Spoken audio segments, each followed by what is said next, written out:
नमस्कार दोस्तों। इस वीडियो में हम बात कर रहे हैं 5i डोसियर की, जो वर्ल्ड की 5 बड़े इंटेलिजेंस एजेंसी ने बनाया है। इस डोसियर में चाइना और कोरोना वायरस के लिंक के बारे में काफी सारे फैक्ट्स दिए गए हैं, और जैसे ही ये डॉक्यूमेंट मीडिया में लीक होता है, चाइना ऑस्ट्रेलिया को इकोनॉमिक बाइकॉट का थ्रेटनिंग तक दे देता है।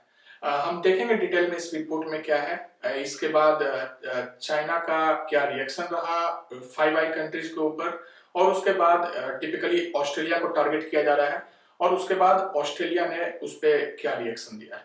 तो हम डिटेल में इस वीडियो को देखते हैं, लेकिन पहले हम वीडियो के आगे बढ़े उसके पहले हम समझ लेते हैं कि 5i क्या है। तो 5i वर्ल्ड के 5 कंट्रीज का इंटेलिजेंस एजेंसी का एक ग्रुप है, जो आपस में इंटेलिजेंस इंफॉर्मेशन शेयर करते हैं और कई बार कंबाइंड होकर भी किसी इंटेलिजेंस ऑपरेशंस को करते हैं। तो कोरोना वायरस का ओरिजिन कहां से हुआ है, इसके बारे में एक इंटेलिजेंस रिपोर्ट उन्होंने बनाया है। तो ये 5i कंट्री कौन कौन सी है? तो 5i कंट्रीज में United state of America, Canada, Australia, New Zealand and United kingdom, ये 5 कंट्री है। तो ये रिपोर्ट ऑस्ट्रेलिया की एक मीडिया हाउसेज है जिनके हाथ लग गई, और उन्होंने इसे सबसे पहली बार रिपोर्टिंग किया, और उसके बाद बहुत सारे मीडिया ने इसे रिपोर्टिंग किया है। तो हम उस वेबसाइट पे ही जाते हैं जहां फर्स्ट टाइम इस न्यूज को रिपोर्ट किया गया था।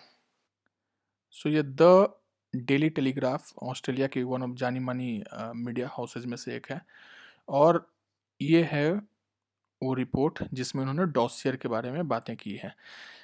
ये रिपोर्ट 5i, जैसा मैंने पहले बताया, 5i इंटेलिजेंस एजेंसी से लीक होकर किसी ढंग से द डेली टेलीग्राफ के हाथ लग गई है, और इसका लिंक मैं वीडियो के डिस्क्रिप्शन में दे दूंगा, आप ये लिंक अलग से देख सकते हैं। तो इस वीडियो में जस्ट मैं समरी पूरे आर्टिकल का अगर पढ़ लूँ तो यहाँ पे बोल रहा है, चाइना डिलिबरेटली सप्रेस्ड और destroy evidence of the corona virus outbreak in an assault on international transparency that cost 10,000 of lives। अगर हम इस रिपोर्ट के डिटेल में जाएं तो 4 मेन बातों पर डिस्कस किया गया है। एक है कि चाइना के रिस्की बैट रिसर्च के बारे में, फिर है अभी भी चाइना इससे ज़्यादा बहुत सारे डेडली वायरसेस को क्रिएट कर रहा है।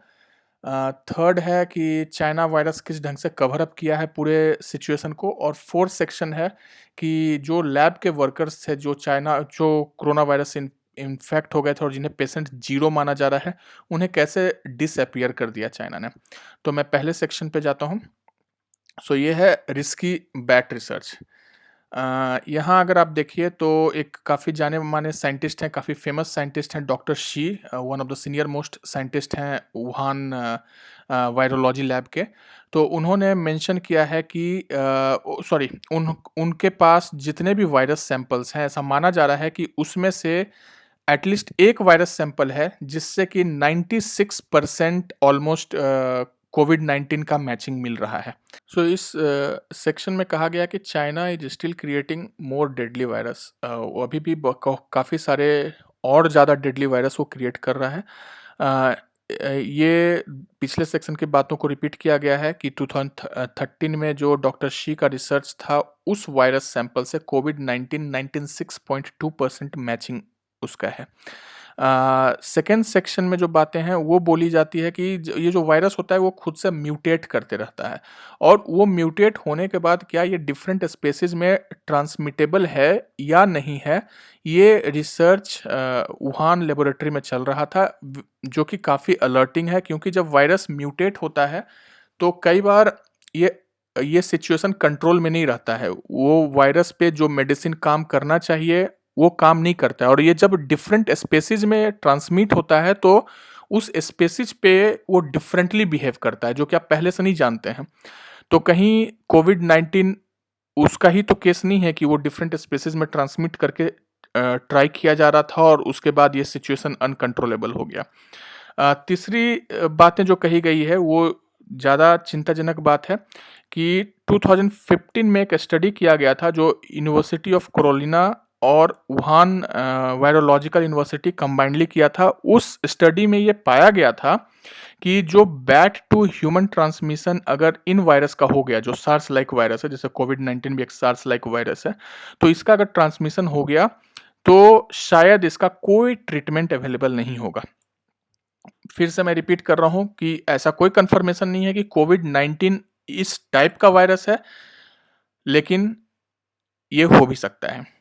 तो इस सेक्शन में इन बातों का ज़िक्र किया गया है। इसमें अगर डॉक्टर शी का एक स्टेटमेंट हम देखें, जो यहाँ बोलता है, तो अ, ये डॉक्टर शी का स्टेटमेंट है कि 2019 में डॉक्टर शी ने मार्च 2019 में डॉक्टर शी ने एक स्टेटमेंट दिया था। उस स्टेटमेंट में उन्होंने बोला था कि ये हाईली लाइकली है कि सार्स या मर्स टाइप का वायरस जिसका ओरिजिन बैट से होगा, और ये प्रोबेबिलिटी है कि वो चाइना से ही स्टार्ट होगा।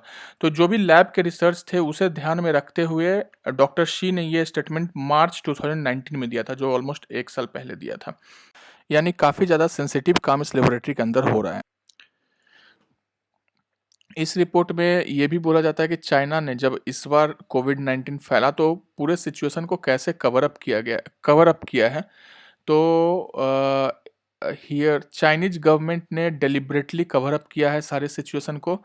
उन्होंने सारे डॉक्टर्स जो इसके बारे में विसल ब्लोइंग कर रहे थे उन्हें साइलेंट किया है।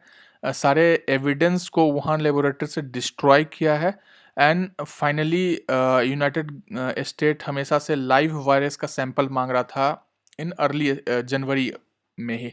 तो ये लाइव वायरस का सैंपल वैक्सीन बनाने में या डिफरेंट साइंटिफिक रिसर्च के लिए चाहिए होता है, लेकिन चाइना जानबूझकर ये देने में हमेशा रिफ्यूज किया और अभी तक लाइव वायरस का सैंपल, जो फर्स्ट म्यूटेशन का वायरस का सैंपल था, वो नहीं दिया है, क्योंकि कहीं उस वायरस का मैचिंग जो पुराने रिसर्च कोरोलिना यूनिवर्सिटी या दूसरे जगह पे हुए थे, या डॉक्टर शी के और दूसरे रिसर्च दूसरे बाहर चाइना के बाहर हुए थे, उनसे कहीं मैचिंग ना कर जाए, इसलिए अभी तक नहीं दिया। और जो यूरोप में या अमेरिका में जो वायरस फैला है, कोरोना वायरस, वो कहते हैं कि 8th या 10th लेवल ऑफ म्यूटेशन होने के बाद वहाँ पे वो वायरस आया है। तो लाइव वायरस का सैंपल अभी तक नहीं मिला है। तो ये एक पार्ट था कि कैसे चाइना ने पूरे स्टोरी को कवर अप करने का कोशिश किया है। ये सेक्शन डिस्कस कर रहा है कि लैब वर्कर जिन्हें कोरोना वायरस हो गया था उन्हें कैसे डिसअपियर करा दिया गया है। तो ये एक साइंटिस्ट थे हुआंग यांग लिंग, जिनका फोटो और बायोग्राफी जो है वुहान इंस्टीट्यूट ऑफ वायरोलॉजी के वेबसाइट पर भी था। तो ऐसा कंसिडर किया जा रहा है, ऐसा माना जा रहा है, या ऐसा ये जो 5i रिपोर्ट है उसके हिसाब से ये पेशेंट जीरो थे। तो पेशेंट जीरो उन्हें बोला जाता है जो कि जिनमें फर्स्ट टाइम वायरस म्यूटेट हुआ है किसी एनिमल से। और ये भी काफ़ी वरिंग है कि ये वुहान इंस्टीट्यूट ऑफ वायरोलॉजी से थी, जो कि पेशेंट जीरो है वो वुहान इंस्टीट्यूट ऑफ वायरोलॉजी से थी। तो इनके बारे में जब बाहर के मीडिया को पता चला तो कि इन्हें कोविड-19 था, तो वुहान इंस्टीट्यूट ऑफ वायरोलॉजी के वेबसाइट से पेशेंट जीरो के बायोग्राफी को और फोटो को हटा दिया गया है। और चाइनीज गवर्नमेंट बस इतना बोल दी है कि हुआन बिल्कुल स्वस्थ है, उन्हें अब वायरस बिल्कुल नहीं है। बट उन्होंने सिर्फ बोल दिया है, हुआंग आकर मीडिया में ऐसा कोई इन्फॉर्मेशन नहीं दी है। इसके बारे में किसी को जानकारी नहीं है कि हुआंग अभी जिंदा भी हैं या नहीं है। तो ये रिपोर्ट जब 5i डॉसियर लीक हुआ और मीडिया में पब्लिश हुआ तो चाइना की तरफ से काफी नेगेटिव रिस्पांस आया। उसने बोला कि अगर ये जांच कंटिन्यू होता है तो बीजिंग नेगेटिव रिस्पांस देने के लिए मजबूर हो जाएगा।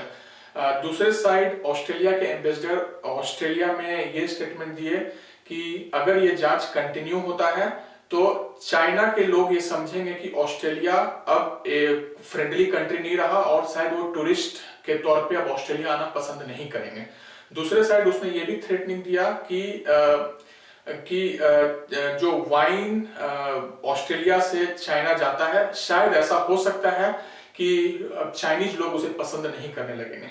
तो इस टाइप के इकोनॉमिक बाइकॉट का थ्रेटनिंग दिया गया है ऑस्ट्रेलिया को। ये भी समझने वाली बात है कि ये थ्रेटनिंग ऑस्ट्रेलिया को क्यों दिया जा रहा है, क्योंकि ऑस्ट्रेलिया का एक्सपोर्ट और इंपोर्ट बिजनेस बहुत ज्यादा डिपेंडेंट है चाइना के ऊपर। ऑस्ट्रेलिया काफी ज्यादा एक्सपोर्ट भी करता है चाइना को, तो इसलिए ऑस्ट्रेलिया को ही सॉफ्ट टारगेट बनाया जा रहा है। इसके बाद ऑस्ट्रेलिया के फॉरेन मिनिस्टर का और उसके बाद प्राइम मिनिस्टर का दोनों का स्टेटमेंट आया है कि इसका पूरे जो भी कोरोना वायरस के सिचुएशंस हुए कोविड-19 का, उसका एक इंडिपेंडेंट जांच होना चाहिए और हमें पता लगाना चाहिए कि कौन इसका रिस्पॉन्सिबल है। इससे फर्क नहीं पड़ता कि किसका किस पे इकोनॉमिक डिपेंडेंसी कितना है, लेकिन हमें एक इंडिपेंडेंट इन्वेस्टिगेशन करना चाहिए और अल्टीमेटली जो रिस्पॉन्सिबल है उसे इसकी रिस्पॉन्सिबिलिटी लेनी चाहिए।